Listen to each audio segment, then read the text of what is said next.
வழக்கமாக காலையில் cinnamon tea தான் போடுவேன். இன்றைக்கி அதில் வந்து ஏலக்காய், கிராம்பு 2மே ஒன்றா போட்டுட்டேன்.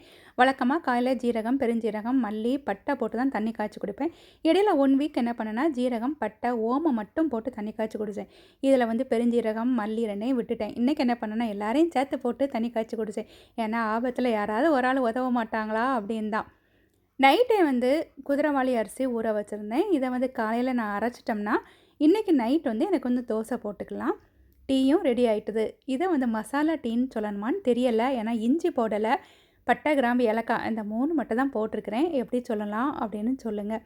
இந்த தண்ணி குடித்தா சூப்பராக எனர்ஜியாக அப்படி இருக்கிற மாதிரி இருக்கும். ட்ரை பண்ணி பாருங்கள். காலையில் சேமியா உப்புமா, எனக்கு வந்து இந்த சேமியா உப்புமா ரொம்ப பிடிக்கும். லஞ்சுக்கு வந்து வெஜிடபிள் பிரியாணி தான், குக்கர் பிரியாணி. இதுக்கு பட்டை, கிராம்பு, ஏலக்காய், கேஷ்யூ நட்டு எல்லாமே எடுத்து வச்சுட்டு, மசாலானா கரம் மசாலா, வத்தல் பொடி, மஞ்சள் பொடி. அப்புறம் இதில் என்ன பிரியாணியில் எல்லாமே இங்கிலீஷ் வெஜிடபிள்ஸ். எஸ்டர்டே வந்து கூட்டாஞ்சோறு பண்ணேன். எல்லாம் நம்ம ஊர் நாட்டு காய்கறிகள் வச்சு. இன்றைக்கு வெஜிடபிள் பிரியாணியில் வந்து எல்லாம் இங்கிலீஷ் வெஜிடபிள். எல்லாரையும் சேர்த்து யூஸ் பண்ணுவோம். ஒரு நாள் நம்ம ஊர்னா ஒரு நாள் இங்கிலீஷ் வெஜிடபிளை யூஸ் பண்ணலாம் அப்படின்னு தான். எல்லாத்தையும் ஒன்றா போட்டு குக்கரில் போட்டு எடுத்தாச்சுன்னா இந்த குக்கர் பிரியாணி ரெடி ஆகிடுது. நான் வந்து லாஸ்ட் வீக் வந்து தம் பிரியாணி பண்ணேன். அது தனியாக ரைஸை வேக வச்சுட்டு தனியாக வெஜிடபிள்ஸ் வேக வச்சு லேயர் போடுறது.